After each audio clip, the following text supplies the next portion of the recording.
Mini rice কুকারটাই পাবেন আপনারা আমাদ collection Facebook পেজে। এর সাথে কিন্তু ছোট্ট একটা চাল মাপার পট আছে, তার সাথে কিন্তু একটা প্লাস্টিকের চামিচও ফ্রি দেওয়া আছে। আপনারা যারা এই মিনি রাইস কুকারটা নিতে যাচ্ছেন, ক্যাপশনে পেজ লিঙ্কটা মেনশন করে দেবো, এখানে তাদের হোয়াটসঅ্যাপ নাম্বারটাও দিয়ে দিচ্ছি। এরপরে হচ্ছে আমি চাল মেপে নিচ্ছিলাম। আমাদের মা ছেলের খুব একটা ভাত রান্না করতে হয় না, 2 পট বা 3 পট রান্না করলেই হয়ে যায়। আর একবার যদি রান্না করি তাহলে তো সারাদিনও শেষ হবে না। এই যে দেখেন খুবই অল্প রান্না, তাই আর কষ্ট করে গ্যাসে রান্না করব না, এই ছোট মিনি রাইস কুকারে আজকে 2টাই রান্না করব। প্রথমে আমি ভাত বসিয়ে দিলাম। ভাতটা খুব তাড়াতাড়ি হয়ে যায়, মাত্র 15 মিনিটেই কিন্তু ভাত হয়ে যায়। বসানোর সাথে সাথে দেখেন বলক উঠে এসেছে। এই রাইস কুকারে এত তাড়াতাড়ি রান্না হয়, আপনারা রান্না করলে বুঝতে পারবেন। এটাতে কিন্তু পাওয়ার কমানো বাড়ানো দুইটাই করা যায়। এই তো ভাত বলক উঠে এসেছে, ভাত রান্না তো হয়ে গিয়েছে, খুব তাড়াতাড়ি রান্না হয়ে যায় এই রাইস। এখন এটাতে মাংস রান্না করব। প্রথমে আমি শুকনো মশলাগুলো দিয়ে দিয়েছি, এরপরে আমি মাংসগুলো দিয়ে দিলাম, মাখানো মাংসটা। এবার আমি কিছুক্ষণ সময় নিয়ে কষিয়ে নিব। এই রাইস কুকারেই কিন্তু আমি সব তরকারি রান্না করি, ভাত রান্না করি, আমার ছেলের খাবার রান্না করি। এই মিনি রাইস কুকার গুলো খুবই ভালো, আমি কিন্তু প্রায় 1 বছর যাবত ইউজ করতেছি, আর অনেক তাড়াতাড়িও রান্না হয়ে যায়। এই যে দেখেন গরু মাংসটা কিন্তু কষানো হয়ে গিয়েছে প্রায়। আমি আর কিছুক্ষণ কষিয়ে নিয়ে এর মধ্যে পরিমাপ মতো ঝোল দিয়ে দিব।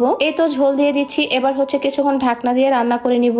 এইদিকে দেখি রান্না হয়ে গিয়েছে, আর আমার তো প্রচন্ড পরিমাণের খিদা লেগে গিয়েছে। মাংসটা দেখতেই কিন্তু লোভনীয় হয়েছে, একদম ঝাল ঝাল করে রান্না করেছি, ঠিক রেস্টুরেন্টের মতোই। আমি যেদিন রেস্টুরেন্টে ভাত খেয়েছিলাম গরু মাংস দিয়ে, আমি মনে মনে ভেবেছিলাম বাসায় গিয়ে একদিন এইভাবে রান্না করব। এরপরে আমি গরম গরম ভাত নিলাম আর মাংস নিলাম। আমার কাছে এই গরু মাংস ছোট ছোট পিস করে রান্না করলে খেতে খুবই ভালো লাগে।